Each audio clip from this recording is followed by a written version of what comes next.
Okay, so we're ready to begin. My name is Doug Fairbairn. We're here to interview Jim Keller, famous CPU architect and contributor to many processor designs over the last several decades, among other contributions and achievements. And so, Jim, welcome, and we're delighted to have you. All right, thanks. Great to be here. So, as I said, let's just start at the beginning. Tell me where you were born, when you were born, what your early family life was like, what were your parents doing, sort of what was the family environment as you were growing up? Yeah, so I was born in New Jersey, and my father worked at GE Aerospace. And they had a program where they'd move him around. So he started in Indiana and then Lynn, Massachusetts, and I think Philadelphia, and then they built a big plant in Valley Forge, Pennsylvania. And we literally lived 3-minute drive from the Valley Forge GE Aerospace office. And I was one of 6 kids, the second. And my father was a mechanical engineer. He designed satellites. My mother was valedictorian of her college. She had been trained to be a teacher, so she's very smart, but she raised 6 children, and she was not working when I was a kid, for the most part. Later, she became a therapist and was successful at that. But as a kid, she was a stay-at-home mom, and I grew up in a house full of kids. There was 6 of us, relatively close together. So was your fact that your father had an engineering background, was that an influence? Did he work with you? Did you do projects together? Did you do anything like that? Yeah, my father was very good at describing and drawing anything. So I grew up in a house where he'd come home and say, "Oh, I saw this bridge. Let me sketch it out for you." And he would quickly sketch out the whole bridge and then tell me why it worked, it didn't work. And I sort of grew up thinking that's how things were. And my parents were both members of a book club. There was books all over the house. And, they had they believed in intellectual conversations. They were pretty smart people, generally speaking. And they had a family friend who talked to me on a family trip. Like the kids swapped cars, and apparently I talked to him for hours. And my father's friend told him that I was one of the smartest kids he'd ever talked to. And the reason I mention this, because then I was dyslexic, apparently, later diagnosis. And I didn't really learn to read till 3rd or 4th grade. And my parents never worried about me. So they thought, oh, he's fine. He's just figuring it out his own way. And I think in the modern world, that would have led to panic attacks. Your son in 2nd grade still can't read. But it never impacted me. I noticed in 2nd grade that I was in the group with the books with the really big letters instead of the smaller letters. And, it just didn't impact me very much. And then periodically I would learn. Like I remember in the end of 3rd grade, I learned to read. And suddenly I could read books, and books were fun, and I read a whole bunch of books. So it's slowed you down in terms of learning to read, but you became an avid reader. I became a reader, never a writer. I struggle with writing. Like I can talk mostly a blue streak, but if I can see the whole page of words, I can write them down. And I think maybe in a world of text editing and writing and rewriting, it would be better. But as a kid, like writing was always very painful. But math was also, they call it episodic learning. Like I remember we were learning long division. I didn't get it. And then one day it was like, oh, they're guessing, right? And it was like, bang, I got it. And then the same thing happened in algebra, like f of x equals something. I didn't know what they were talking about. Like, I think I went the whole year of algebra just thinking, I don't know what they're talking about. And it was like, oh, it's symbols. And then I just got it.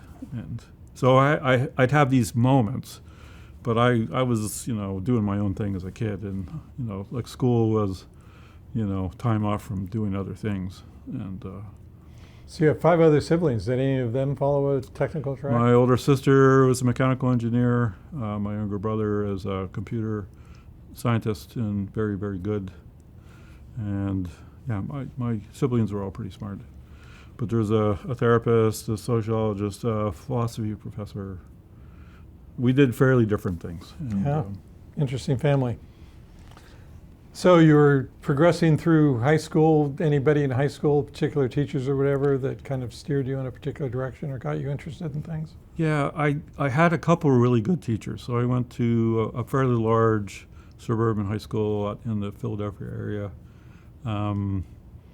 We had a math teacher who taught calculus, and for special presentations, he'd put on his good suit and his brightly colored tie and make a really big deal out of it.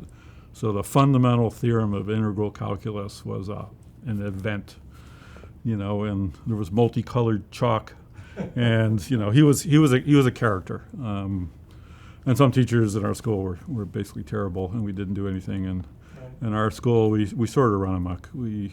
Attendance was optional, and my friend was a student class vice president or president, and our class made lots of money on concessions for football games, and we kind of saw ourselves as kind of operating outside of the school. It was kind of a wild place for a kid.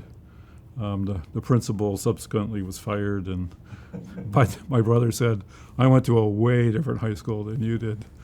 To rein these students in, huh? Yeah, so that was, the end of the 60s was pretty tumultuous in this country. And, I grew up, watching television to find out if my uncles had died in the Vietnam War. Mm-hmm. And it was pretty traumatic, I'd say.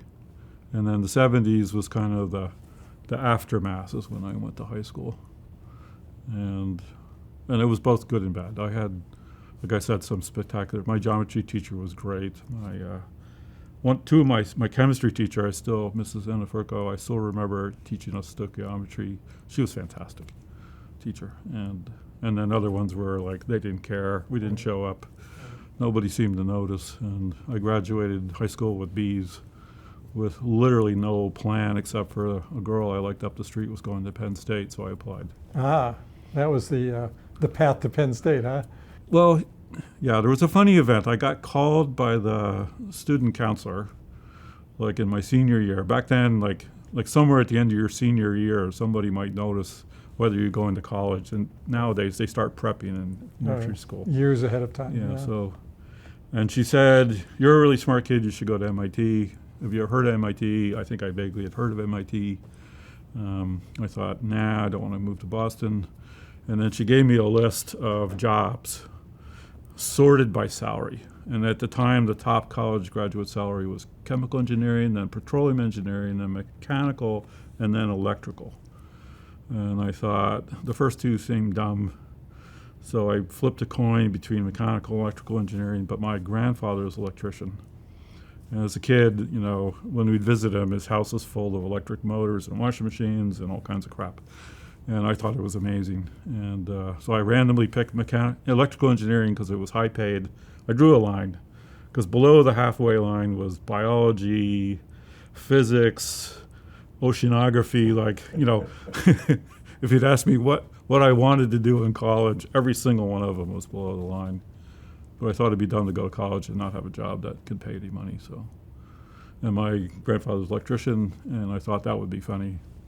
So I signed up for Penn State. I got accepted to electrical engineering. I called my grandfather, and he said, "Watch your power factor," which is the angle between current and voltage in an electric motor.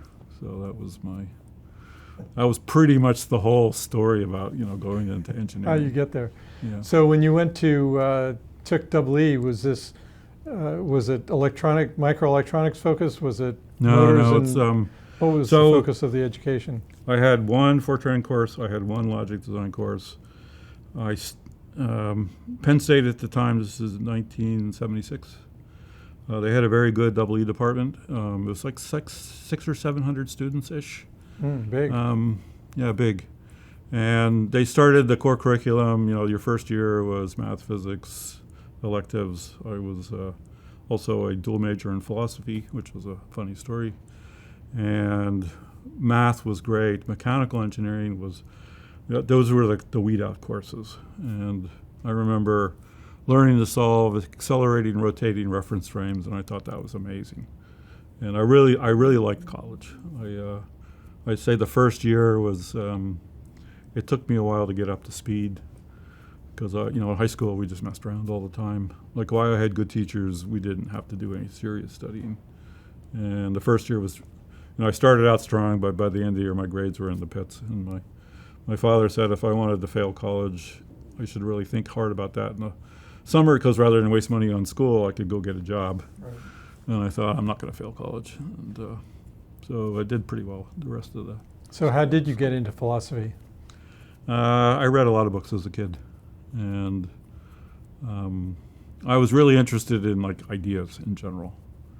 And so I was a double major. And then the funny story about that is I got in my second year, I got a note sent to the electrical engineering department from the head of the philosophy department that they wanted to meet me. And I went in there, I was kind of excited. It's like, wow, the head of the department called. And he said, we've never had a student like you, like literally. Like there's no double E's with a philosophy major. And then I just wanted to show you something. He shows me a paper written by a philosophy student, which is like, he said, this is a midterm exam. It was like 5 pages, nicely written, double spaced, both sides. And then he pulled out my test result, which was literally a half a page with multiple scratchings out. Right. He said, I can't even read it, Jim. I don't know what you said. And he said, we write a lot as philosophy, students. And I check with your teachers. They think you're great. But I have to tell you, you'll never get a degree in philosophy from Penn State University. But you can take any course you want. You'll always get B's. So I got kicked out of philosophy because I couldn't write a paragraph in a test environment. So it was pretty funny. But I took lots of classes, and it was really, really an interesting thing to do. So, well, that's a pretty interesting story. So you finished up there. Do you have any idea what you wanted to do afterwards? How did you? Yeah, so Penn State, I didn't really start electrical engineering until the second year because that's how the curriculum worked. I got straight A's and double E. I got a call actually after the philosophy professor from the head of the department in double E, and I thought, oh shit, I'm getting kicked out of double E as well. Like this can't happen twice. But he said, I just wanted to meet you. We don't have that many people get straight A's at Penn State. And I said, well, I'm working really hard at it. And he goes, that's obvious. So the thing I really liked was electromagnetic fields. Mm-hmm. But then my advisor was Dr. Joe Stack, who's head of the Semiconductor group, and IBM had donated to Penn State a 2-inch wafer fab. So my senior classes, I took little tiny things. Well, we laid out transistors on vellum with tape. Oh yeah, I know. It was like 6-micron transistors. They were big, and we made transistors in the lab. And I still remember the safety briefing on HF. And so my senior courses were semiconductor focused. My the thing I thought was, I was going to be electrical, like RF engineer. But that was really interesting. And then I took a programming course, which I thought was really fun. It was punch card, Fortran. And I had a logic design course, which I thought was curious. Curious? It didn't go very deep, but it was amazing that you could build anything out of something so simple. Mm-hmm. So electromagnetic field theory is complicated, and almost everything becomes almost incomputable. Right, even with relatively simple antennas, with relatively simple driving things, it becomes very difficult. And nowadays, we build really elaborate simulators for that kind of stuff. So the simple equations are cool, but the application quickly runs into the computational wall. And material science was worse. It was my favorite class at Penn State because the professor was great. And the descriptive language of material science was amazing. But in the books, all the problems became curve fits to simple equations because everything outside a hydrogen atom is insolvable. Mm-hmm. And it was really an interesting, again, as a philosophical basis for science, it's a very curious thing how big the leap is from, the foundations of physics or something and the application of it. And then here's logic design, which is the leap from logic design to the application of it is a Carnot map, which is trivial. And then, it's really kind of wild. So I wasn't really sure. So I interviewed for a whole bunch of jobs, mostly in semiconductor companies, Fairchild, Motorola. But I randomly did an interview at Harris in Florida, and I thought I could literally live on the beach and go surfing. And they had a really cool computer project that was doing fiber optics combined with writing data on film at high data rates, and they needed a logic designer, basically. And so I took that job. And So between the environment and the job, it seemed like a good place to go. yeah, and then the boss was a reader, and he had a bookshelf full of books I'd read as a kid. And we had a great discussion, and then it turns out he was subsequently fired after they hired me. And when I showed up, they literally had nothing to do with me. They were like, "Why are you here?" It's like I had a letter that says, "Show up, August 15th." And like, well, the college students all started in June. And it was like, yeah, but I drove across country and back, and I negotiated that with the recruiter. And they were like, "We don't know." They gave me a badge and a desk. And then after a couple days, somebody wandered around and said, "We have a whole bunch of test equipment to fix." So then I spent about a year and a half fixing stuff. And it turned out to be great. So you never got close to computer design there? Well, they had some boards with microprocessors that didn't work. They had a power controller for Florida power company that would remotely control that didn't work. They had a whole bunch of random projects, and I was a busy kid. So were these projects that somebody had designed but still didn't work? They couldn't figure out how to... Yeah, I got put in a group where they had multiple, basically logic design problems to do. And I did a little bit of logic design, but mostly I fixed stuff. And I did one high-frequency board at the time, 40 megahertz, STTL board that encoded data for a fiber optic transmitter that didn't work. So that was like my first electrical engineering job, where we had to fix the ground plane and a whole bunch of stuff to make it work. And then that job is why I got hired at Digital Equipment. So how did you find your way to Digital Equipment? You're down there surfing in Florida? And there was an ad in EE Times. I thought I wanted to move back north. My family's in Philadelphia. Boston seemed close enough by. So I read the back EE Times, and there was an advertisement for a clock designer at a computer company I'd never heard of, Digital Equipment. So I got an interview at Raytheon the day before to practice because I hadn't interviewed for a while. And then they gave me an offer on the spot, which I turned down, and they were pissed about it because they paid for my plane ticket. They paid for your trip, right? Yeah, it was pretty funny. And then they're like, "Did you have any intention of working here?" I said, "Yeah, if you guys weren't being like you were." So it was pretty funny. And then I went to Digital, where they needed a high-frequency clock designer, and they quickly determined I knew about that much about it. But they hired me anyway, and that was great. I was really So what group did they stick you in? So it was the VAX 8800 group. So the lead architect was Bob Stewart, and he was the architect at 1140, 1144, 1170, 780, and the 8800. So he's one of their best computer architects.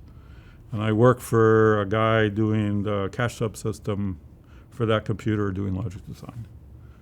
And yeah, I told. So you didn't know anything about computer architecture? No, I had read caches or anything like that. So a friend of mine gave me the 1170 and 780 manuals like the day before the plane flight, and I read them on the plane. And I basically went in and said, every single person I talked to, I said I had a lot of questions, and I basically had the manuals and said, "Why'd you do this? And what's this for?" And I was, let's say, fairly confident as a kid. And they basically said, "We don't know what to do with this kid," but they'd never seen anything like it apparently.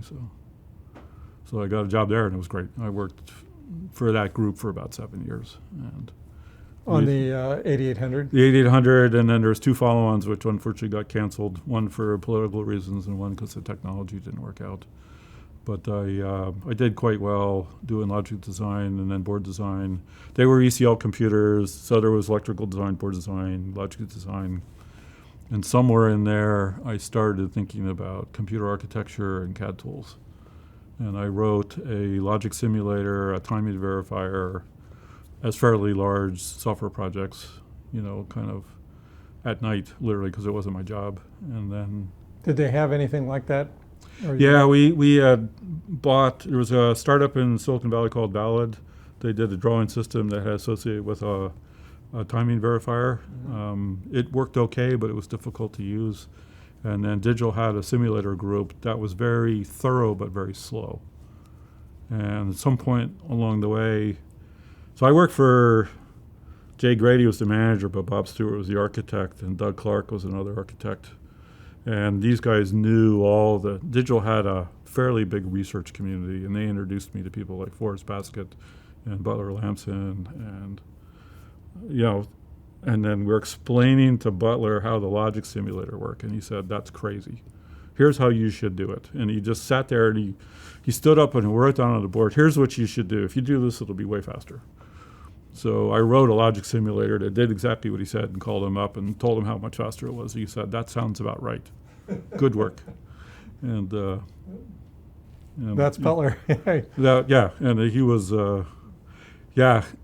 I don't think he did a lot of implementation, but he could think really fast. He told everybody how it should be done, and everybody went off and did it like you did. Yeah, and it was literally exactly what happened. And I also got to meet Chuck Thacker, who was another great architect. So they kind of kept an eye on me because I was a little bit special. And but I got to meet those guys when they were. Yeah, they were at Xerox PARC when I was there working on the Alto and all. So. Yeah, so Chuck and Butler were at System Research Lab, and then Jeremy Dion and Alan Eustace and a bunch of guys I met were at the Western Research Lab, which are literally across the street from each other, but they were like the two factions of research at Digital, and I somehow got to know both of them. Did you work with Dan Doberpool? Yes. Was he involved directly, or what was your relationship? So I was at Digital about 15 years. The first half was the mid-range systems group, which was ECL design, big computers. And then I joined the semiconductor group in about 89 or 90.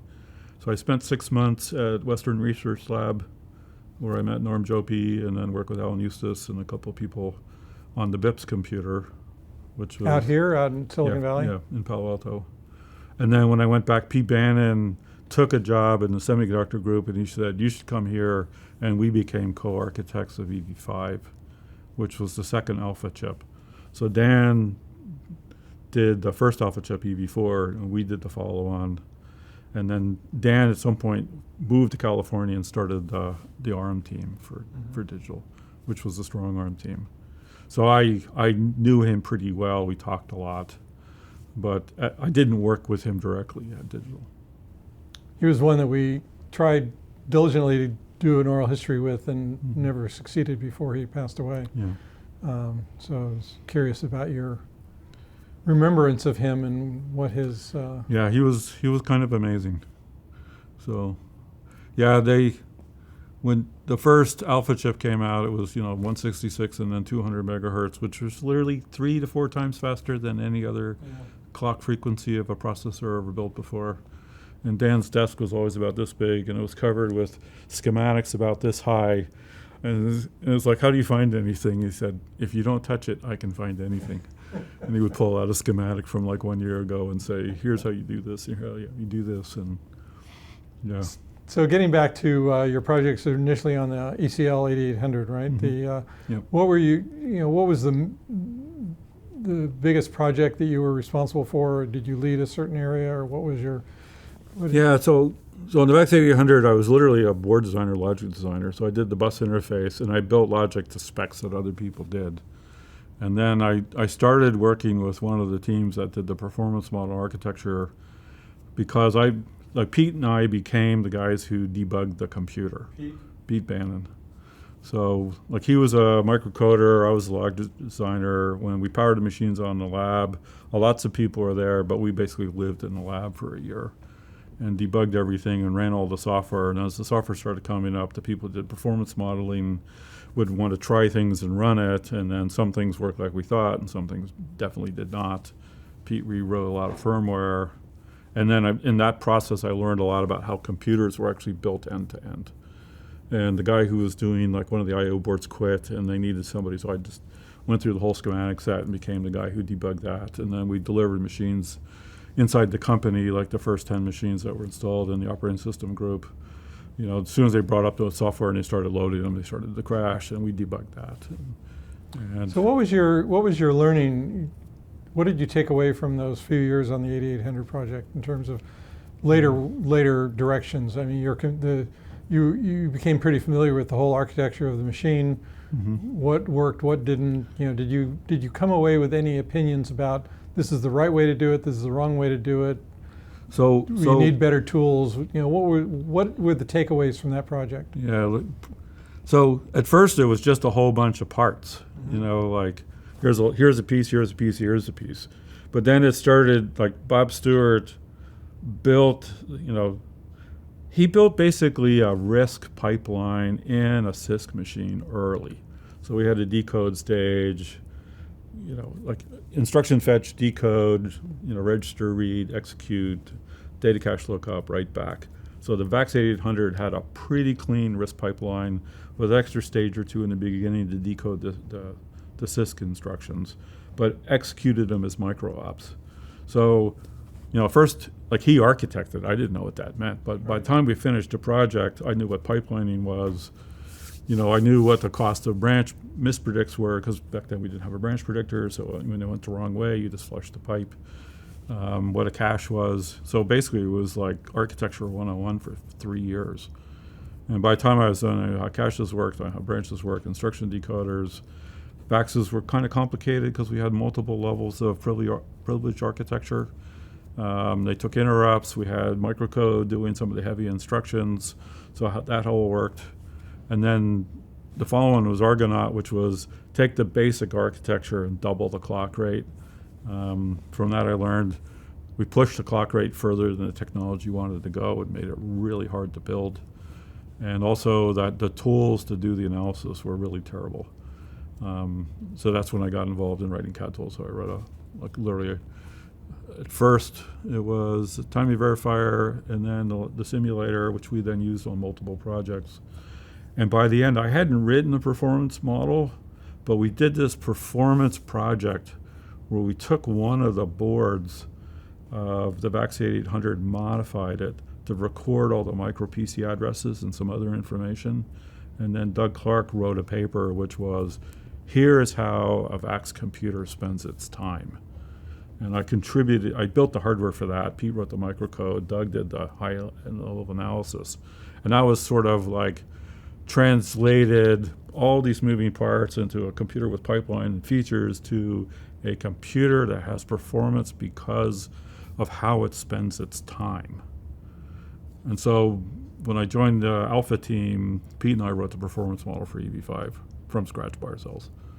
And that was our first experience on doing that as a computer designed from an architecture spec and a performance model first that translated into a chip. Did you have, during this time, is there much interaction with the compiler group? Some. So the compiler group was very focused on high quality compilation.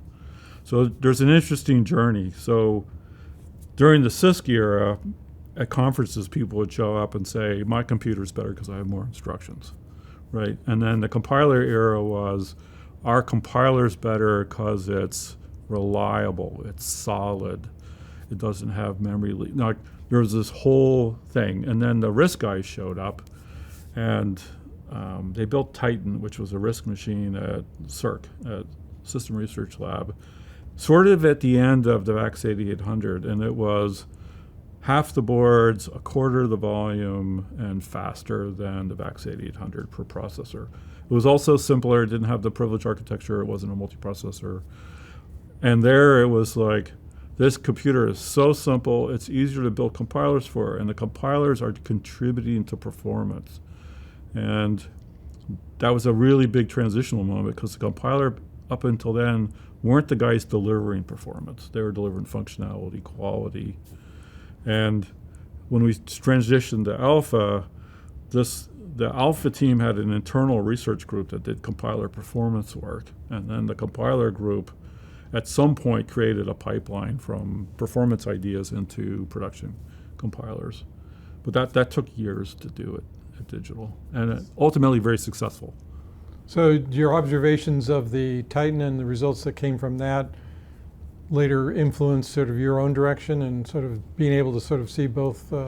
Yeah, it's kind of hard to say. So Bob Stewart believed in making hardware as simple as possible, and Titan was definitely up that alley. But when we got to EV4 was dual issue, we'd call it super pipeline today. EV4 was the first alpha chip. Okay. And then EV5 was 4 wide, a little bit more pipelining, had a multi-level on-chip cache, which was probably a mistake. But to fill up a 4 wide in-order machine, you really needed the compiler to work. And then this is where the debate started about, was compiler going to generate more and more performance, or was the hardware going to do it? So EV6 was the third alpha chip. Dirk Meyer and I architected that, and that was our first out-of-order machine. And the premise was software could take you, let's say baseline performance of 1x. With compiler improvements, you get to 1.5. And some people said, well, we'll just keep improving that. But the search space inside the compiler blew up. The VLIW projects, by and large, did not succeed in terms of delivering performance without unbelievable investment. And out of order became the way to do it. But when we built EV6, there was still debate about whether you could build a high-performance out-of-order computer and make it work. And some simpler ones had been built, but EV6 was 4 wide, 20 instruction window, 100 instructions in flight. Like, it was way past our capability to think simply about. Nowadays, that would be considered fairly simple. But that was a big transition, and by then I would say I was, this was back in like 96. So I've been working for 16 years. Yeah, so you were deeply embedded in... And I would say by EV5 was my first big swing at an architecture that Pete and I did. We learned a lot. When it was finished, it was both the fastest computer ever built, or microprocessor ever built. And I was, let's say, so embarrassed about the mistakes I made in it, I could barely talk about it. Like, it was really a funny personal experience. Because I knew every single thing wrong with it, despite the fact that it was actually pretty good. And the team that built it was a very good team, and it was interesting. So for EV6, we rewrote the performance model infrastructure from scratch. Alan Eustace, I described the performance model he wrote. It was like 30,000 lines of code, all kinds of complicated stuff. And he said, Jim, I wrote a performance model, 1,000 lines of code. Like, what, why is there so much code? Like, literally, what did you do wrong? And it was like a gut punch. Like, how did I screw this up so badly? So I wrote the EV6 model, and the first version of it was like 1,100 lines of code. And I basically stayed up for a week getting it to 1,000 lines where I could actually parse the alpha architecture, all the traces, run the outer order model inside the core, not the memory system, and made it work in 1,000 lines of code. So I called up Alan and said, I did it, 1,000 lines of code. I said, I still don't know how you did it. He goes, oh, Jim, I never did that. But I knew how competitive you were. I thought if I gave you a better goal, he said 30,000 lines seemed crazy to me. It was like, that's pretty funny. But it made me really rethink exactly how you build performance models. Like, really think deeply about it. Which before it was sort of, you wrote a model to explore ideas, as opposed to you wrote a model as a thing that has value, that is understandable and clear and usable. And then Dirk and I went back and forth. Like he'd take the model, he'd say, I'm going to go add this and this and this, and he'd just go rewrite that stuff. And he was a much better programmer than me. So the EV6 was the end of the road there at DEC? Yeah, so we... For both you and the company, I presume. So when we taped out the chip, Dirk went to AMD, where he ultimately led K7 and then became CEO. I stayed until we had Unix at the time, running on multiple chips, and then I joined him to work on K8. And then they did a follow-on called EV7, which was the EV6 core with some tweaks, but with basically on-chip memory controllers using RAM bus, and they built a 128 processor machine out of EV7. And I think that might have been finished after Compaq bought the company. Mm-hmm. Yeah, so about 3 months after I joined AMD, Compaq bought Digital Equipment. But Pete built EV7 and stayed and finished that computer. So you went to AMD. What was and your friend was already there and recruited you to come and work on I worked the for next. Atik Raza, who was COO. So AMD a couple years before had bought NextGen, and their processor, the 586, became K6. So AMD, basically 286, 386, 486 were mass copies of Intel processors. K5 was the first designed by AMD processor, and they made it work, but it struggled. They bought NextGen because they had the 586 in production, and then they tweaked that to become K6. Dirk led the K7 project, which I spent a lot of time on, and then I started the K8 project. So what was the goal of K7 and K8? Just the next generation x86? So I'd say K7 was architecturally, it looked somewhat like EV6 that Dirk and I had built, but it had the macro instruction architecture for cracking x86 ops. And at the time, we thought you had to. So in a RISC machine, you have a load instruction, a store instruction, add, a branch instruction. They're all separate instructions. But in x86, you could have an instruction with a load operand, register operand, maybe a store operand. And then some instructions dive down in the microcode. And there was an argument at the time of, should you fetch a macro instruction and take it apart, or should you take it apart and issue micro ops? And K7 on the integer side was a macro instruction architecture, but the cache system and the bus interface was literally licensed from Digital, was the EV6 bus. And then on K8, the design we started that I was involved with, we were going to make it much more of a micro op machine all the way through. And then we also decided to do 64-bit. So my big contribution to that architecture was I was one of the principal authors of the x86 64 spec, the hypertransport spec, which is the glueless multiprocessor spec, and a big update to the chip architecture that ultimately became Opteron. Now, I left to join startups during startup, craze in 1999. Yeah, so were you working for Atik during this time at? Yeah, so I was working for Atik, and then Atik left, and then I left to start a company with a friend being funded by Atik, and then he turned out he couldn't do that project, so then I joined Dan Darbrapol at SiByte. So what was that company that Atik started? I don't even know if we got a name.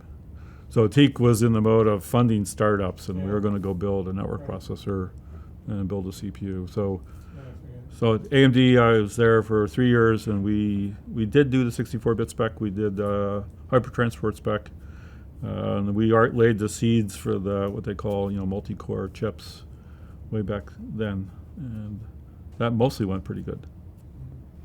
So SiByte, you went to SiByte, and Dan Dobrapol was there, right? He was the CEO. CEO. Yeah. So he recruited you there. Yeah. And then I was.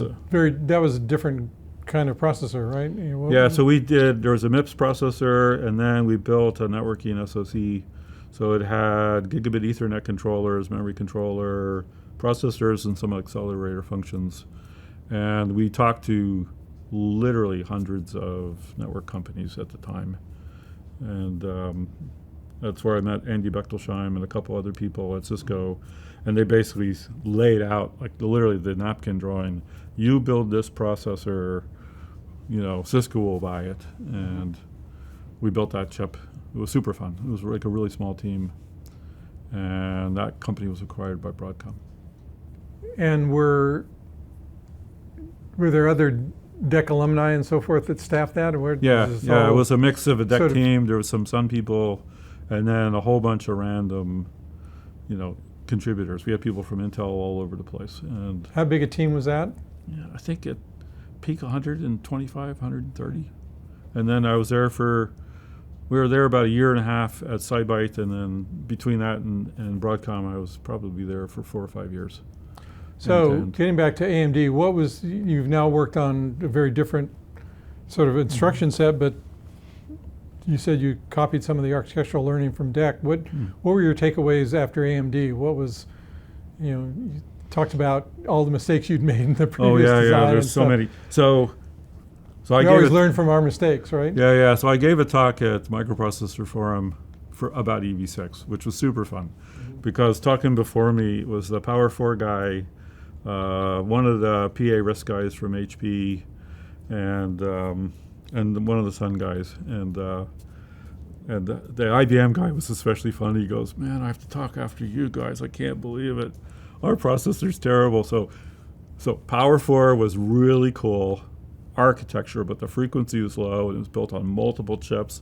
On these Power 4 was whose? IBM. Okay. And then the HP chip was really high power, and it was really interesting architecture. And so I went out and I started my talk. I said, I came here to talk about the world's hottest,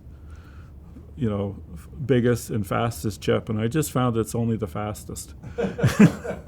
Because the IBM was unbelievably big, and the HP one was unbelievably very high power. hot, huh? And but at Digital, we literally designed down to the transistor level. Like the design itself was 150 schematics, and almost every one of them. We had something called macro blocks, which could be a collection of transistors that you would stamp out multiple times. We had a small cell library, but we figured out one time there was 26 different flip-flops in the chip, but a lot of them were just hand-built by people.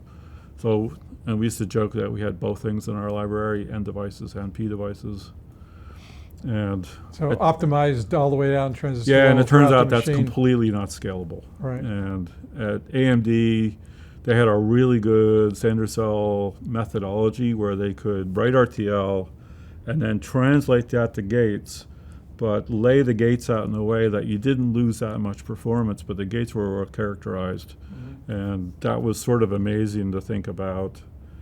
Let's say, well, how many abstractions levels are there in a computer? Because at the bottom you have atoms, right? And then you have transistors, which are doped devices, and then you have metal stacks. And at Digital, we were designing at that level, but then you have standard cells, and then slowly you have CAD tools that place cells, and then you have RTL with synthesis. And let's say, understanding that computer design was a layered set of abstractions that is fairly complicated. And each one of them matters. And at some level, each one of them trades off something, but lets you do something bigger. And yeah, that was a big event, I'd say. So you found the methodology. Did AMD have the tools? Some tools were pretty good. Some tools were less good. They wrote a lot of their own placers. A friend of mine said he felt like he was like a human synthesizer. So you take the RTL and then literally have to draw the gates for all the critical pieces. Nowadays, you always let the synthesizers do the work.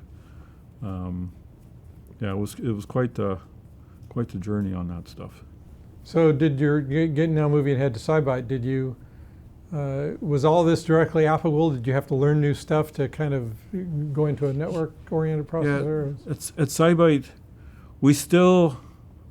so the DEC guys still really believed in custom design. It was probably too custom design, but very friendly with the transistors. And like we literally First name basis with the... Yeah, we made our own PCI Express PHYs. Like the idea of buying libraries and PHYs for people was just was considered crazy. But we delivered the product. And the thing I think I learned at SiByte is I talked to so many customers and saw so many network devices, and a lot of them had secrets. Like they're doing this new special network box, and I would literally talk to them for 2 hours and reverse engineer from what they said everything they were doing. Right. And it gave me this kind of, let's say, meta understanding of how like that kind of system design goes together. And then at some point I realized how smart, like the chip we were building was actually partly direct instructions from some senior people and partly talking to lots of different people about how to make a part they all wanted. And the embedded business is curious because if you put everything in that everybody wants, it'll be too expensive and nobody can afford it. But if you miss important things, nobody can buy it because they can't use it. And the trick in the embedded world is hitting that sweet spot between, enough stuff that makes it a great part, but not so much stuff that it makes it like stupidly expensive. And that was a really curious thing to do. It's almost like a sideshow from the, if you think, going from Digital to AMD to like in processor design, that was one path, and this was like a different kind of system engineering, but it turned out to be really, really interesting to me. So it was quite a lot of fun. So you learned a lot about applications stuff in the... And then at Broadcom, I met Henry Samueli. He was another genius guy, and I traveled around with him one time, and we go to talk to new customers, and like I would do my pitch on SiByte, and I also knew about 2 other products, and he would listen. And about the 3rd day, he said, "Let me take this one," and he gave a better talk about our part after 3 hearings that I had done. Like, he was kind of a wild character.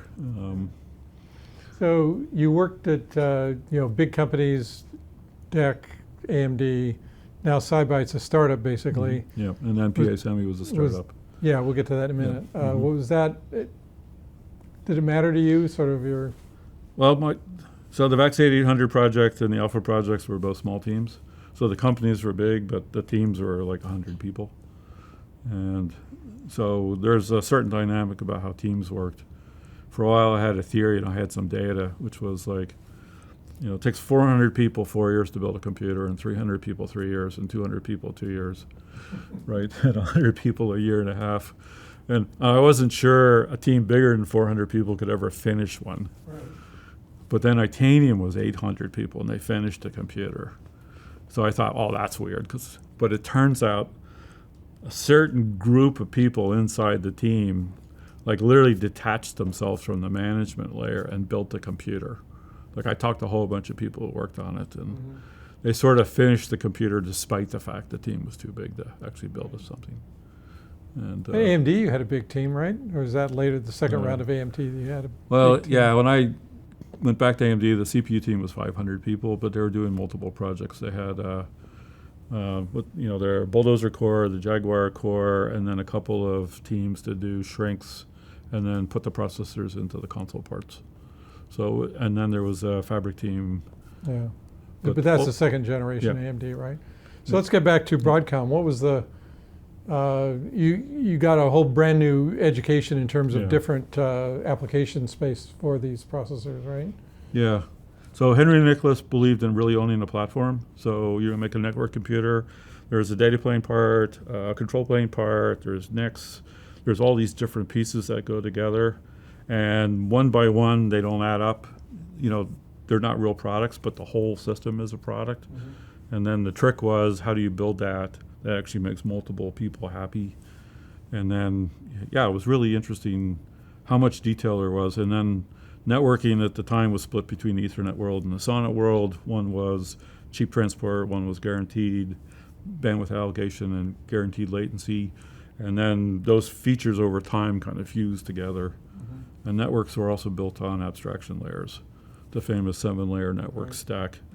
Yeah. And it was a great engineering, tour de force to be with some of these guys and work on it all.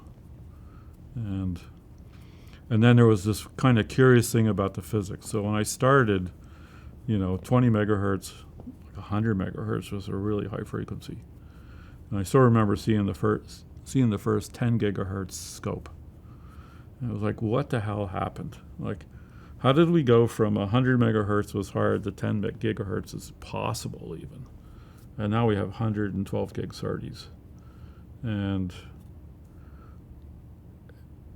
it's, again, there's so many layers of what makes that happen. And I can kind of see them. Like, I know how packages work in wires and wire bonds and inductors. I used to be a electromagnetic field person, and it's just a miracle. Like, and to literally watch it evolve over time. And I was talking to Henry Samueli, when are we going to have gigabit wireless? And he basically did the math. Like, he literally just sat there and did the math. Well, here's the slope of the curves for transistor performance, and here's the size of devices and geometries of packages, and here's the investment. And, if you want to do it here, it'll cost $1 trillion, but if you wait 5 years, it'll cost $100 billion. And here's how the curves are going to go, and I predict 5G in, 2018, and that's actually when it happened. Like, to him, it was like, well, these are shapes. And the push bandwidth, there's the analog signal bandwidth, but then there's the encoded, symbol bandwidth. And that was a space. Like that was a design space. And then there's parameters underneath it moving. Like here's how semiconductors moving. Here's how packages are moving. Here's how encoding works. And he had a plan. It was like you're kidding. And This is the future, and this is how we'll do it, and this is well, steps to doing the it. famous, Moore's law. So when we built the VAX 800 and the follow-on, we didn't know about Moore's law. Mhm. Like Inside Digital, like maybe Gordon Bell knew or somebody, but like we made the VAX 800 faster than the VAX 11780 because the customers wanted more performance.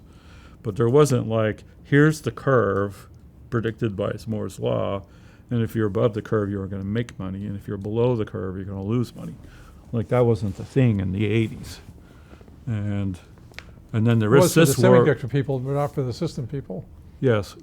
Well, and you could design a computer, like the VAX 800 was designed by computer architects using gate array chips and a couple of custom chips as components to achieve our goal to build this computer.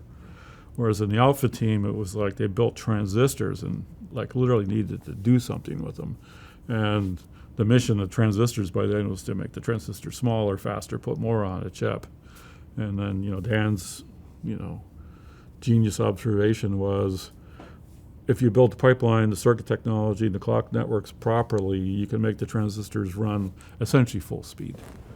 And then you don't push it too far on pipelining because then the logic design breaks. But if you get the clocks and the flops and the latches and all the tools right, you can make 200 megahertz processors in like literally half micron technology, which like you look back and you go, what happened there? That's kind of amazing.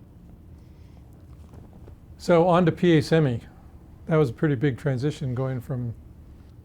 Well, it started literally as the reboot of SiByte. Okay. So we got architecture license to power PC, which was a long process.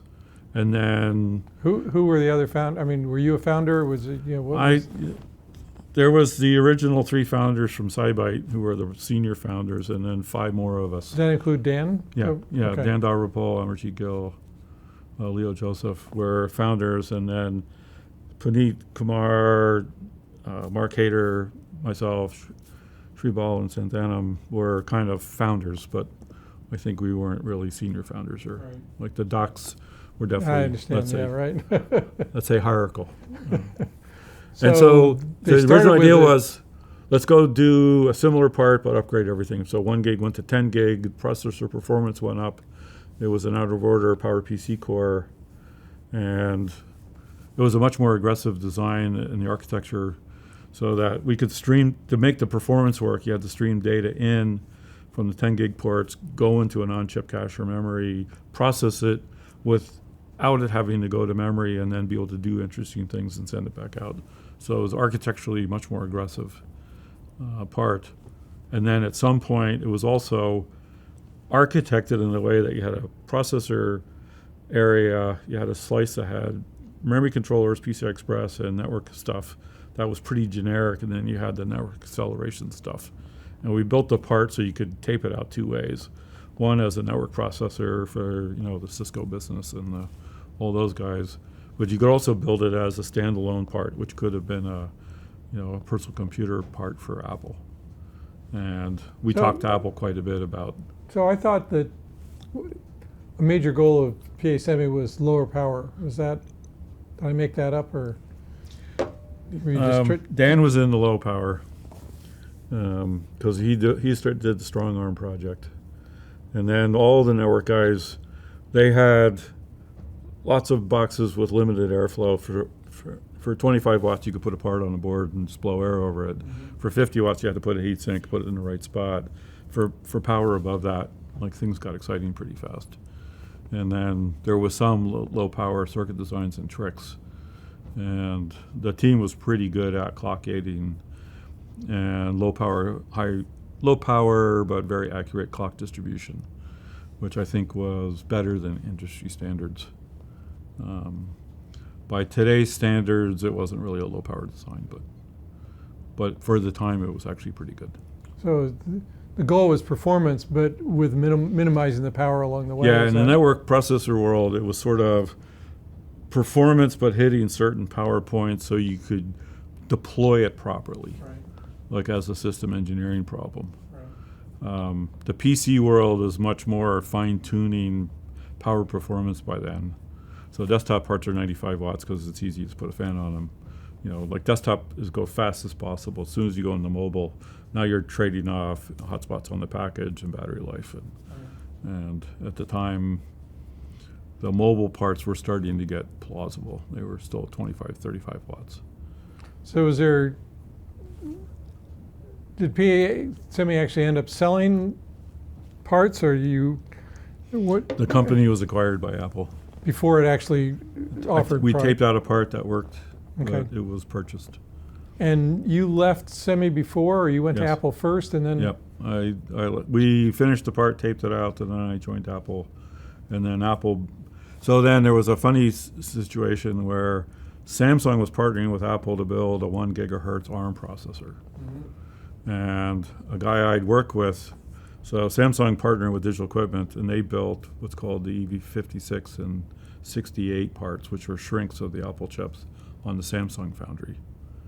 And the guy who ran that project called me up for my help to get the 1 gigahertz processor to work. And I said, I already work at Apple, but you should call Dan, and Dan will help you get this, because they needed a big client, let's say. Mm-hmm. And then Dan figured out what was going on. He called up Steve Jobs and said, why should I help Samsung when you could just buy my company and we'll build it directly? And Apple acquired PA Semi. So how did you wind up at Apple? I had some friends there in a research group that said, you should come do something fun. And I said, what do I work on? They said, we can't tell you. And then for a little while, I think I went through, at one point I walked through 3 locked doors to get to my office, because Apple loved secrecy, partly for the drama, I think, and partly for Steve didn't want this project messing with this one, and everybody, like, you do your stuff, you do your stuff, you do your stuff. So were the people that got you to Apple, were these from Digital or Yeah, other? Dave Conroy I work with. He was at the System Research Lab working with Chuck Thacker. And he had joined Apple to be one of their guru computer guys. And then I met a couple other people there. I'm trying to think of who I knew besides Dave. I don't think I knew. Oh, Steve Paulzine was another guy from the Digital System Group. He worked in Mac engineering. So I knew literally 3 people when I joined Apple. So what was the state of processor design at Apple at the time? I forget exactly what this was so I in. joined, so the first iPhone chip. 2009? Yeah, something like that. Is it 2000? 2008? Yeah. So the first iPhone was shipping. They were literally weeks from taping out the second chip, which was called H2 internally. And then... And that chip was, the chip of the first one was ARM-based. Yeah, the ARM-based, ARM IP. The first chip was literally, the person who said he was the architect, like he showed me the architecture document, which was an Excel spreadsheet with all the IPs he needed. So he said, I need this CPU, this memory controller, this bus, this, Right. It was So just put a a list bunch of of IP IPs. together And so they gave that to Samsung, and Samsung put them together on a chip, and it worked. And the memory latency was terrible, and performance was weak, and they could barely get the software to work on it. But the software guys figured out how to make it work. They did an unbelievable job, because they took basically OS X and shrunk it down and got it to run there. Mm-hmm. And by doing that, they optimized and minimized the software. So later on, when we gave them faster chips, the software could really grow. Like somebody said, the biggest difference between iOS and Android was Android got ported to a chip when the phone chips were already pretty good. And it never really got cut down in the way iOS did. And that may be true. So I got involved on H2, and then Tim Millay and I were co-architects of H3, which we really optimized a lot. And H4 is the first chip where we put a really big graphics unit. And then H5 was the first time the PA Semi team delivered the first processor called Swift. And then H6 is when Gerard Williams and I designed essentially the big out-of-order computer that Apple's been building on ever since. So before that one, was it a matter of executing on sort of known architectures and so forth and just getting the power down and so forth to make it work in this environment? The original phone SoCs were pretty straightforward. It's sort of like you have a radio interface, you have a display interface, you have a keyboard interface, you have a processor that runs the operating system. There's a little GPU to render the screen. Right. Like the diagrams were, a piece of paper this big with a bunch of blocks and interconnections. So the architectures of phone chips have mostly been straightforward since the beginning. The thing that makes them, let's say, magical is really hitting performance per watt and power. And then Apple was very aggressive on new things. So we put 64 bits in before anybody. We did high resolution display before anybody. We put a lot of graphics performance in H4. Like, it was just completely outside anything anybody ever done. Like, if you looked at the chip, the GPU was literally 5 times bigger than the GPU in every other phone chip. And some of that came from Steve Jobs and Mike Colbert. And Steve had this idea: to make the best technology, you need the best components. Or make the best product, you need the best technology, the best components. And then the Apple guys, when they started really getting into touchscreens and visual apps, they went hard on stuff like high resolution, lots of graphics performance. Graphics performance in service of the computer interface, as opposed to graphics performance in service of just a game. Like, Apple's never a gaming company. Yeah. Were there unique aspects of the architecture to achieve those goals, or was it a matter of optimizing architectures and sort of? Yeah, there was some. Like, we had hardware widgets for all kinds of stuff. Like, the way Apple UI went together was multiple layers. We had our display pipe that really sexy compositing. At a pretty low level, the way the GPU, the CPU, the camera processor worked together was pretty, I think, novel at the time. But a lot of it was just like really looking at the target and aiming at it. And then Apple, by designing their own chip, they didn't pay the margin stack. So we bought wafers directly from Samsung and then later TSMC, rather than buying them from Qualcomm or NVIDIA. So those guys bought wafers from TSMC, and then they had to mark them up. So Apple could turn the extra cost into way more transistors. And we did. And So that actually translated not to necessarily better margins, but also in terms of the size of the chip you could build. That for and the be same cost-effective. cost of the chip in an Apple phone, we had twice the transistors. Some of our competitors, which, and then the software applications and the processor kind of co-evolved together. And so we made optimization choices that let us do stuff that if you said, hey, everybody, do you want this great camera processor? And one person says yes and one person says no, then you put an average camera processor in there because you can't monetize it. Whereas Apple was like, we knew what we wanted all the time. And it was dedicated design, which was Right. So you could really optimize the design. You had more transistors to work with. Yeah. What about tools, design methodology, or was there anything unique that Apple had that wasn't available? So this is one of those things where new teams often do things that old teams can't do. Mm-hmm. So as the Apple design team grew, we had people from all over the place. NVIDIA, Intel, AMD, small companies. Yeah. And then at some point when we were working on methodology stuff, it was sort of, instead of iterating on the design methodology that everybody had been working on for 5 years, it was like, what are the best features from all the different methodologies anybody'd worked on? And at one point I thought we probably had the best design methodology like in the industry.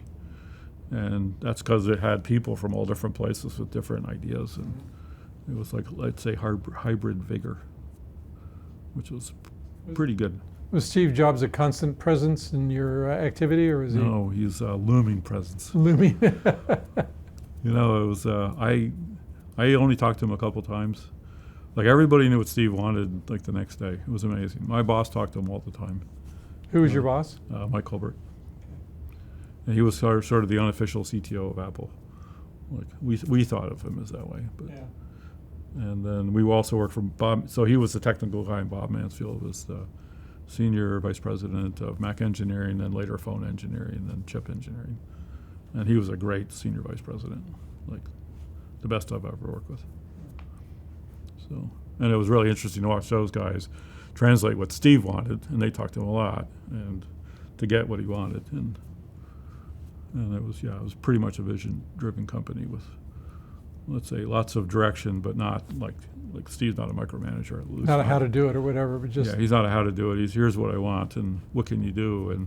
And if, tell me what you can do, and then we'll see what we make out of that. So it was a really wild experience.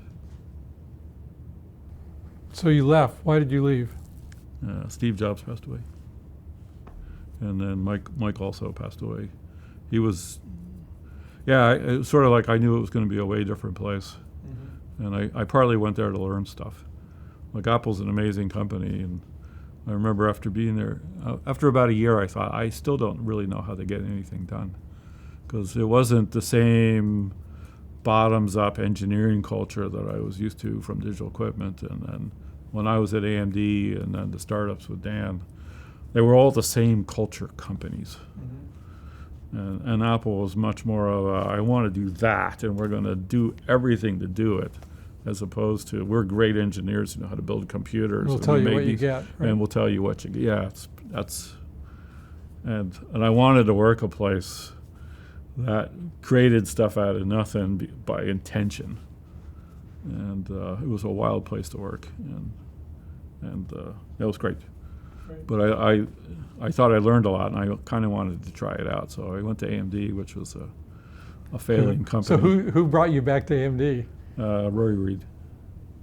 He was the CEO at the time? Yeah. So I knew Mark Papermaster. I had met Mark during the PowerPC negotiations at PA Semi, and then we overlapped for probably a year or so when he kind of came in to run the phone group, and then Steve fired him over the antenna gate stuff. Yeah. But Mark was a really good guy, and so when I was looking around, I called Mark, and then I talked to Rory a bunch, and I quite like Rory, and then I worked for Mark. And Rory said, I do the business, you do the technology. I'll make sure we don't run out of money. I need the chip. And the goal at that, AMD was not doing well at the time, was right? doing poorly, yes. And so it was design a chip. Was it designed from scratch? Or, Yeah. Nothing's quite from scratch. So Rory showed me business, this graph. So AMD server, starting with Opteron, went from 0 to 35% market share and right back to like 4%. Mm-hmm. And he said, Jim, what happened?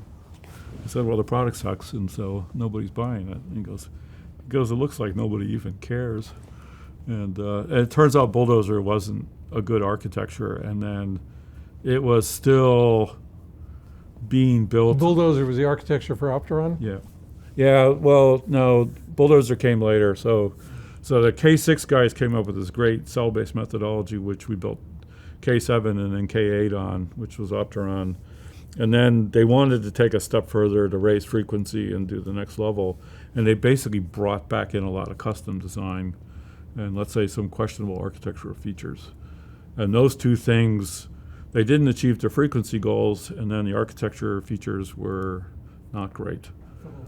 So, and that created a product that wasn't competitive, and then AMD also was struggling with Foundry, and they ultimately spun it off to become Global Foundries. So then they were saddled with a tier 2 Foundry and a tier 2 architecture. And so I was brought in to be the architect of Zen, and then to rebuild that. Was it clear what needed to be done? Oh yeah, it was super clear. The methodology was bad, the team organization was bad, the architecture was bad. And then the team would tell me stuff like, Jim, we can't compete with Intel because our process is behind. And I would say, well, actually the IPC is literally half of Intel's. And I'll tell you what, if we match their IPC, I'll get us a process that matches their process. But you can't complain about the process if the IPC is no good. IPC is the instructions per clock. Per clock. And so there's an architectural component and a process component. And like at some level, process floats all boats. So IPC is like how good your architecture is, and then architecture times process, performance gives you your product performance. And they were missing on both. Now, I had no idea how to get the process that was good. So Mark was a key player on that. They negotiated a cross-license from Samsung 14 to Global Foundries, which worked. And then later on, Rory's contract said something like AMD will build at Global Foundries as long as Global Foundries has a competitive leading-edge process. And then Global Foundries announced they were not going to do their 7-nanometer process. Yeah, they stepped back from that, didn't they? That set AMD free to go to TSMC. But yeah, it was a pretty big lift. And so I called Rory up and said, do you mind if I cancel all our current projects? So this was the thing that set Zen free. So they had a Bulldozer roadmap and then a Jaguar roadmap. They had a big core and a small core. And neither of them were competitive. The Jaguar was actually pretty good, but people weren't buying that zone of processors, and Bulldozer was not competitive for a number of reasons. And Rory said, Jim, nobody cares if we're 50% or 53% of the competitor. They're just buying us for pity. So yeah, he says, basically, do whatever you want. And he would call me up, how long is it going to take? I said, 4 years. He goes, I don't have that long. And the board timed out on him, and he left. But yeah, it was super fun, and it was partly an architecture thing. Like architecturally, big strokes. There is a spreadsheet that says, well, you need this many instructions per clock, this kind of branch predictor, this kind of right. You need this frequency. We set this bounding box, which the team was endlessly trying to renegotiate. I said 10 square millimeters, 5 watts, 3.5 gigahertz. And they would come back and say, well, we can do 10 millimeters, but it's only going to be 3 gigahertz. And I was like, no way. And then the mission was to turn the gaps in the problems to be solved, as opposed to things we can't do that we renegotiate. And that mostly worked out. And then we had an ARM processor that was like architectural companion, because there was a belief that ARM servers would be big, and I think that could have been true, but it was a little early for ARM in the server space. And then we delivered a couple of other products. We did an Xbox chip, Sony game console chip. So how long did it take? You said 4 years was too long. How long did you? Yeah, it took 4 years. 4 years. And Lisa Su came in as CEO somewhere along the way? Yeah, she was, when I was there, she ran like one of the business units, and it was ARM servers embedded in semi-custom. And so for most of the time I was there, she was doing that. She was not part of Zen. So at what point did you choose to leave? You got that project done or well on its way? Or? It was mostly done, and then let's say there was some management difficulties. Yeah, I didn't really want to leave, but. You what? I didn't really want to leave, but like not everything goes your way. I'm kind of a bristly character, so. And, I like things done well. Yeah, it's hard to say. I was going through a phase of like, I knew how to build everything, and it was pretty clear, so. So then on to Intel? Tesla. Tesla, yeah. So Doug Field worked at Apple in the Mac group, and he went to Tesla. And I was talking to him and then Raj Singh and another guy that worked for Doug. And they said, you should come here. And it's like, what do I do? You guys build cars? He goes, no. Cars are going to be like a computing platform. There's going to be computers and everything. And I was like, that's hilarious. And then I started researching, like, Tesla had an autonomous driving plan. And, obviously, Elon was already somewhat famous, even way back then. Yeah. And then so I went in and talked to Doug and a bunch of people, and it was like, come in here, you can work on electronics. Well, also, we needed to upgrade the Autopilot hardware and do the stuff. And I thought, shit, we could literally build a chip for this. Like, the chips they were using weren't very good, and they weren't hitting the target, let's say. And then they organized an interview with Elon. So I flew down to LA to meet him at SpaceX. And I walked by a conference room. It was a Landsat conference room. So my father was the chief engineer on Landsat years ago, which was a satellite. Yeah. And so And then there was a rocket taking off, and I'd seen a Saturn V launch when I was a kid.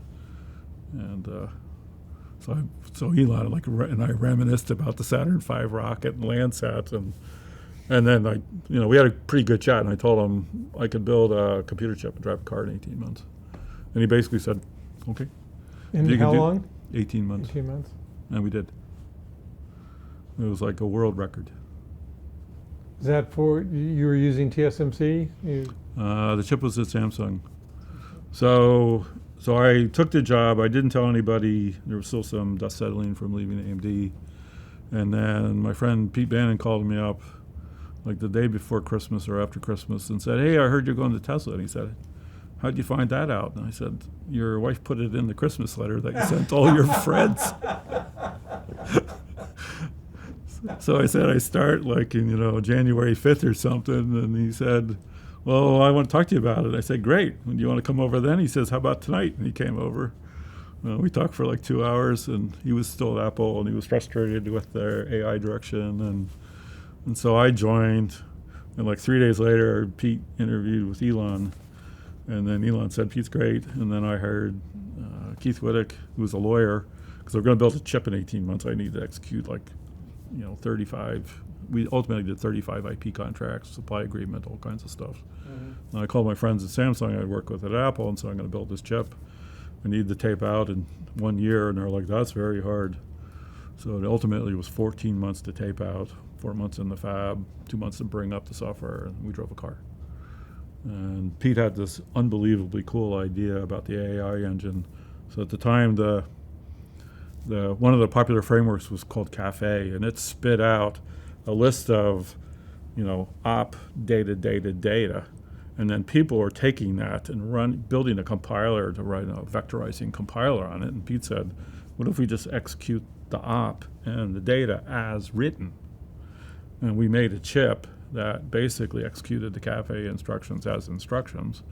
And the data might be 3x3 convolutional data source or something, which has a whole bunch of interesting ways to walk through it. And we built the memory subsystem to swizzle the data around to match what Cafe thought it was executing, which made the compiler really simple. So everybody in the world was hiring hundreds of people to write AI compilers, and Pete wrote the compiler himself because the translation from Cafe output to instruction level output was, let's say, relatively simple. There was ultimately some more detail on it. And then that gave us architecture definition, and then I hired some friends from a variety of places to go build the engine. And then Samsung built the chip. What was the,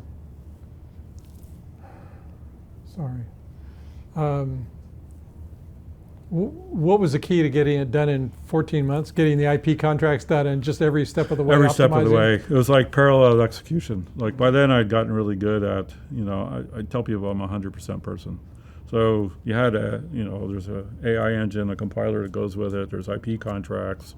We had a really good SoC architect, David Glasgow. Dan Bailey joined me from AMD, where he's one of the best silicon guys on the planet. The execution team in Samsung, I knew those guys. We spun them up pretty fast. We made decisions really fast, like security architecture, safety architecture, bus architecture. We screwed around for a little while on camera processing, like AI images. At the time, were all processed by camera processors, but it wasn't obvious that was a good answer. We were unsure about some software stack components. We had to port a bunch of stuff, so we used an ARM GPU. So does Tesla still use the same architecture? So Hardware 3 stopped shipping something like 9 months ago. They shipped it for almost 5 years. It was the best Autopilot chip on the planet for 5 years.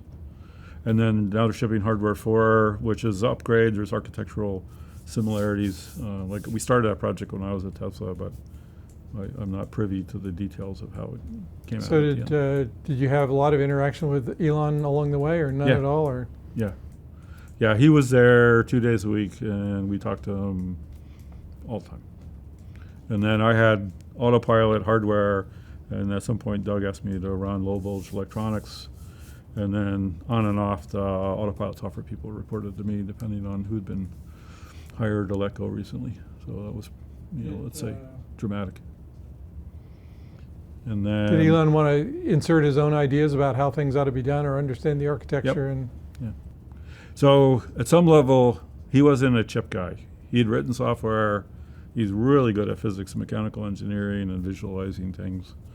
On a lot of the chip stuff, I'd explain it to him. He'd be very interested, but he didn't have lots of ideas about that. But how the overall thing worked and why, yeah, he was really interested. And it was interesting to explain it to him.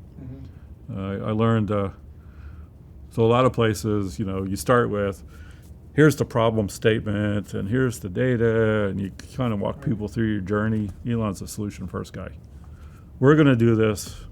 That's because we had this problem. Here's everything else is backup. And one day we were walking them through, here's the images we captured at night, here's what's going on, here's why they're hard to he just lost his mind. Like, what are you guys talking about? Well, we're going to get to the solution. Well, what's the solution?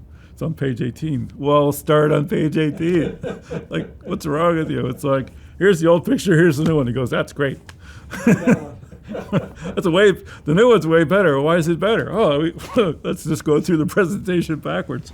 And but his directness was great. Like when he talked about first principles, I've said this before, it's like, you think you're a first principle person, you talk to Elon, it's like, no, he meant atoms. Like first principles is like a whole another level. Right, yeah. So what got you out of there? We finished Hardware 3, started Dojo, but it was clear to me it was going to be a while before. So Elon's a big step guy. And let's say chip engineers, there's a roadmap, a cadence, and continuous improvement. And I thought, I wasn't quite sure I was going to do for 2-3 years before we taped out. So Hardware 3 to Hardware 4, you can read about in the papers. Was what? You can read about it in the papers. It was like 4 to 5 years apart. Okay.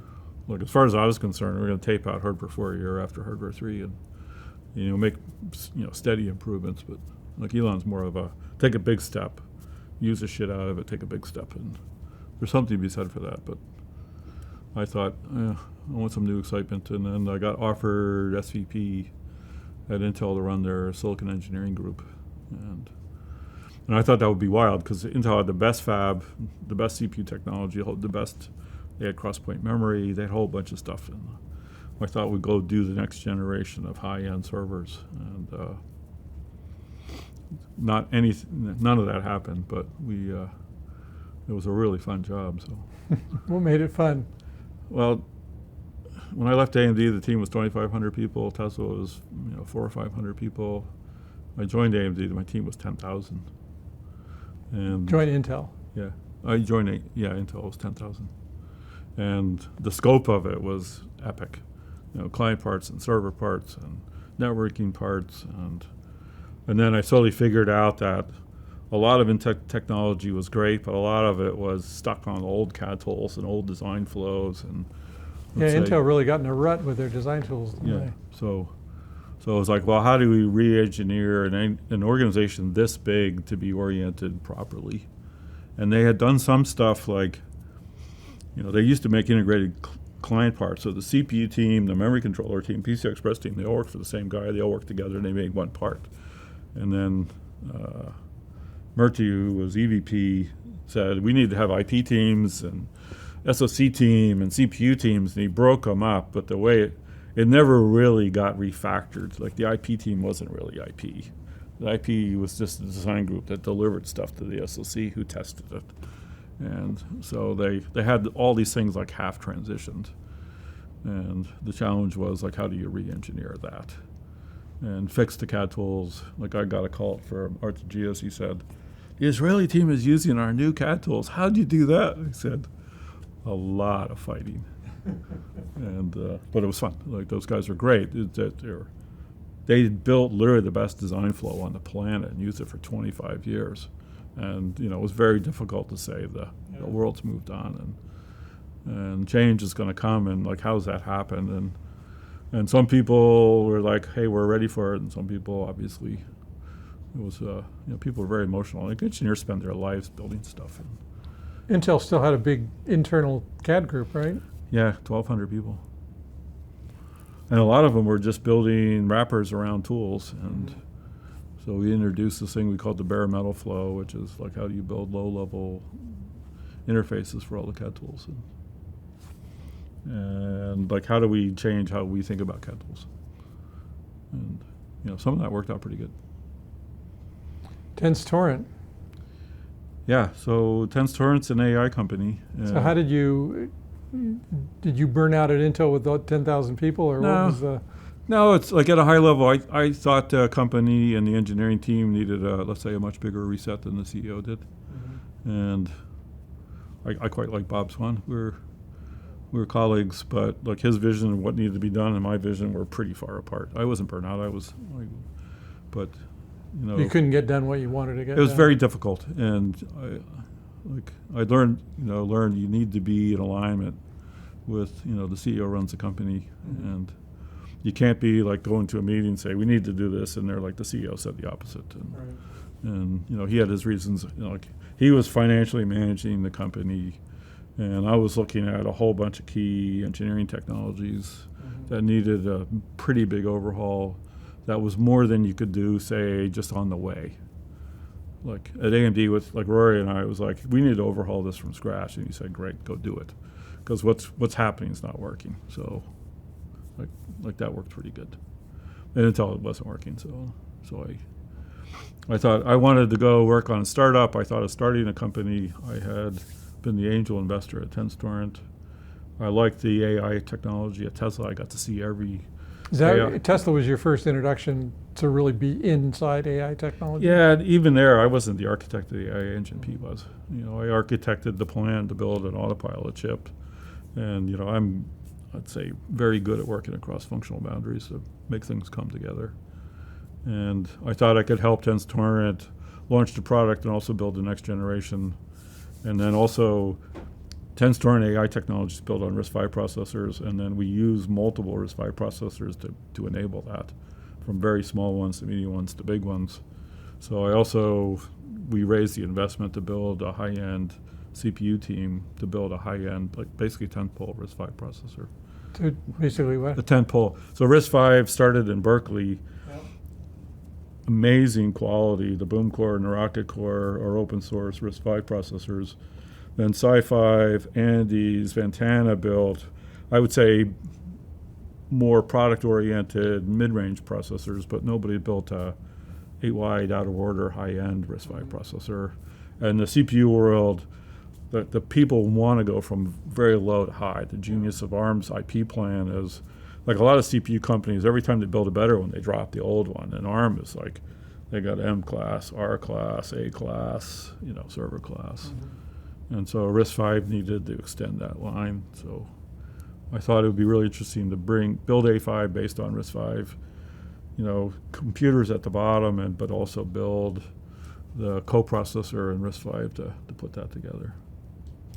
So this all has to be done in the context of how you deal with ever-changing AI models and algorithms, right? Yeah, so it turns out the AI stack is really complicated from top to bottom. It's not like a person has an idea and they write a C program that runs through a compiler to a chip.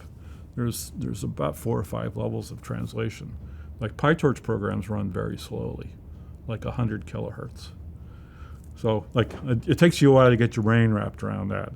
So you're going to put a petaflop of compute on a computer program that's running at 100 kilohertz because it's parsing ops, and the ops are really big.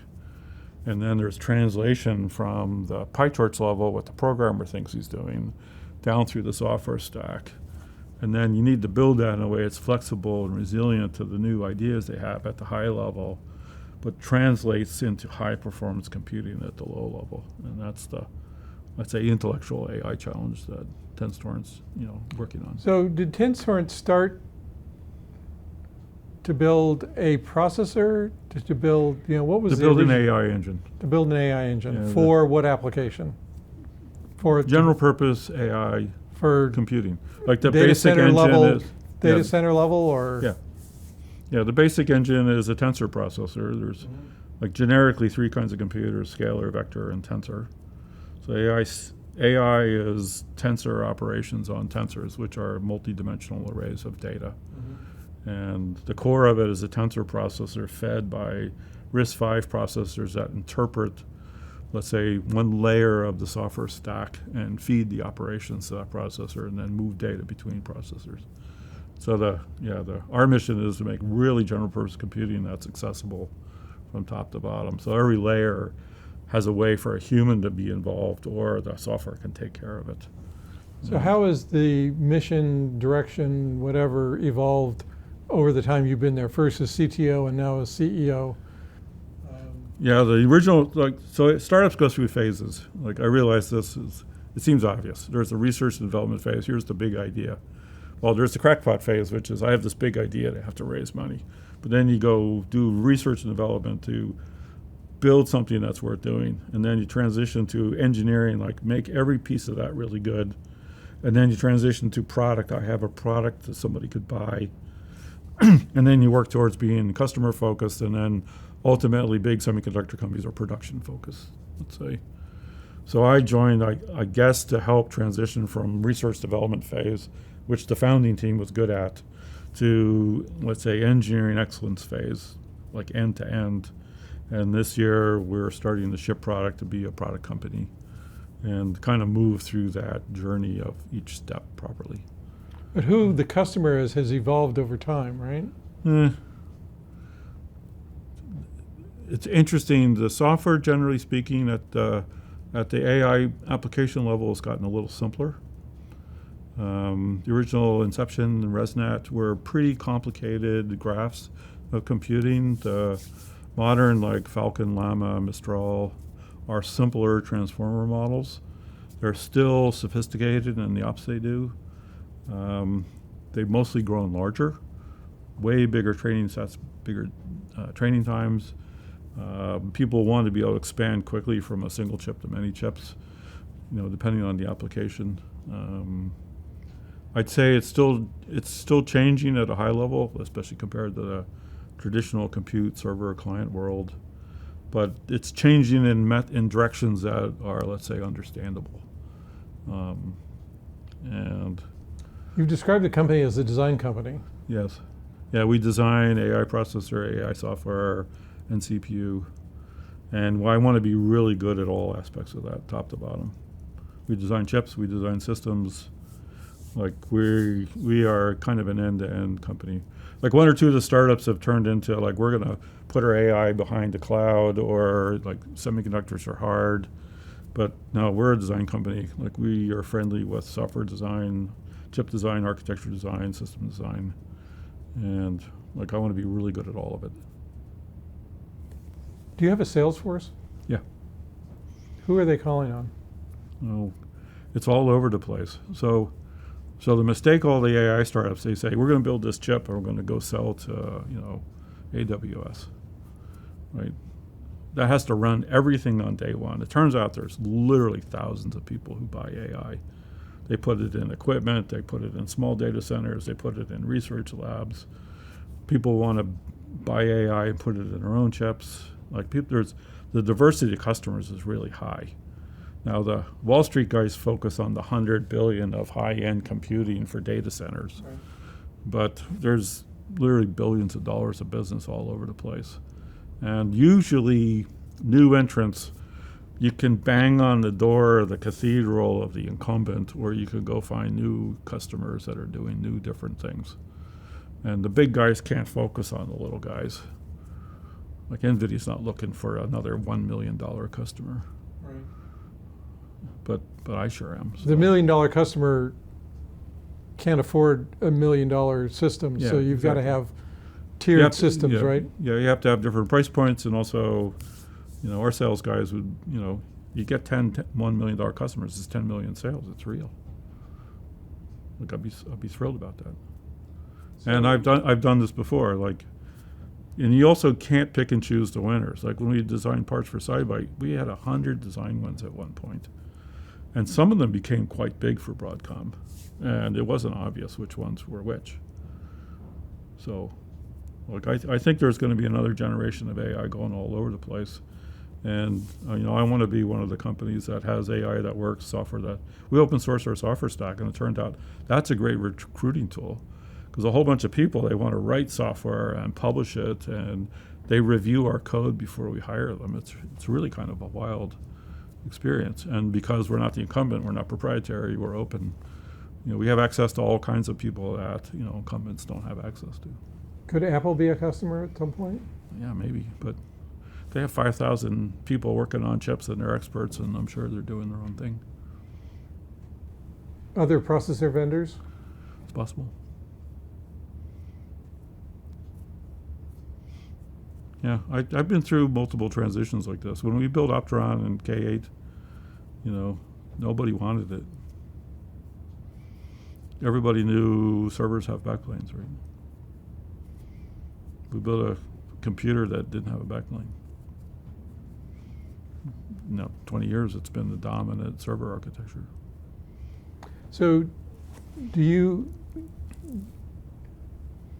if somebody wanted to buy something today from you, what could they buy? What could you deliver we're selling today? We're selling our Grayskull chips, and we're about to announce our next chip that's networked together, and we'll be able to hook up, like a single chip to 100 chips together. And so your Grayskull chip is a single chip. It goes on a PCI Express device, and then Wormhole has 16 100 gigabit Ethernet ports, and we hook those together. And at the end of this year, our third chip, Blackhole, will be ready to ship, and that's like a shrink with a whole bunch of performance optimizations. Yeah. And people can license IP from you as well? Yep. And it's been really interesting to talk to people, because some people, they want to buy the chips to try them out, but they really want to build their own product and they want to license IP. And obviously NVIDIA won't license their IP to you to build products that they would think compete with them. So you'd like to try it out, verify performance and everything else in chip form, and then as the next generation embed that IP in some of their own proprietary product. Yeah. And RISC-V is doing the same thing. As people are using RISC-V processors for all kinds of little things.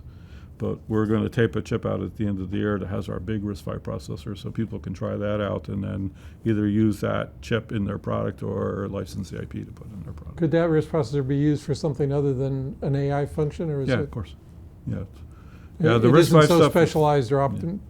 No, so I want the RISC-V technology. So when I build AI, I have all the pieces and I can modify the way I want. But it's also pretty general purpose that we can do almost anything with it. So do you enjoy being CEO or CTO or both? Yeah, it's been really interesting to do. Like, CEO is kind of wild because you're sort of responsible for everything. Yeah, sort of. And it turns out to be, the company scope is way smaller than Intel or, AMD or Tesla. But say the breadth of it is higher. Like, how big are you now? Yeah, 500 people. Do you work in the office or virtually or all Both. of the above? Yeah. We have offices here and there, so I'm in the office, I'm at home.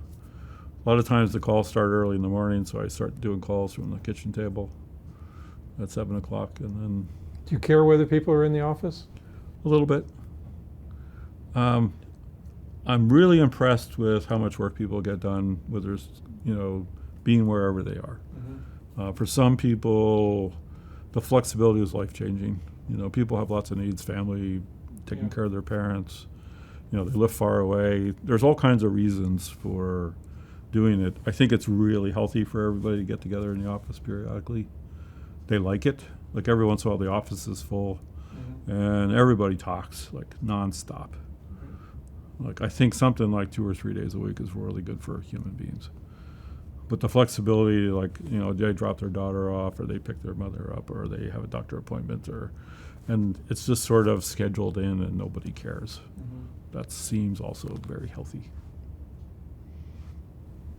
So let's spend a few minutes on Jim the person. I heard somewhere along the way that you had a wife who sent out Christmas cards disclosing proprietary information. Yes, she did. It's only proprietary to me. Yeah. When you're married, you have been kids? Married for 20 years. I have 2 children. They're going to be 19 and 20 this year.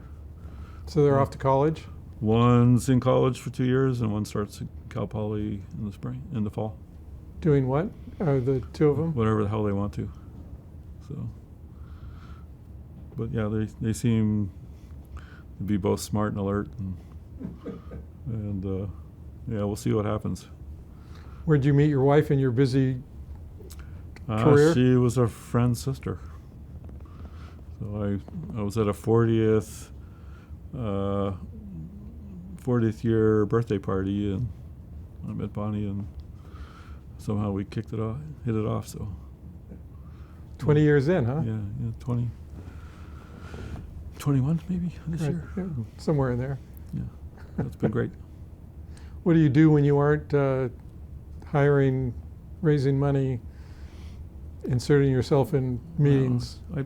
I've always been into being physically active, so Looks like you're in pretty good shape. I'm in reasonable shape. Yeah, I'm starting to get a little older, but I kite surf and I snowboard and lift weights. And I had to stop running because one of my knees started bothering me, and I talked to two 85-year-old guys, and they both told me they wish they'd quit running sooner. And I said, well, when did you quit running? The one guy said, 80. If I was doing it over again, I'd quit at your age, because the knees wear out and your replacement's hard. So, but yeah, My wife had her knee replaced and wished she'd done it sooner. Yes, mostly it works out good, but like I said, no, I've been pretty active, most of my life. So So you do a lot of reading? on and off, sometimes I feel like I read all the time. It used to be like a couple books a week, and now it's like there's blogs, there's the internet, there's articles, there's this, and there's infinite sources of stuff. And people really they still pour their hearts out. And I tell people to read a lot. And the funny thing is, people always ask me, well, which book should I read? And I think all of them. And it's the problem is, even if this is a really good book, that book in the context of 100 other books is a much different book than that book standalone.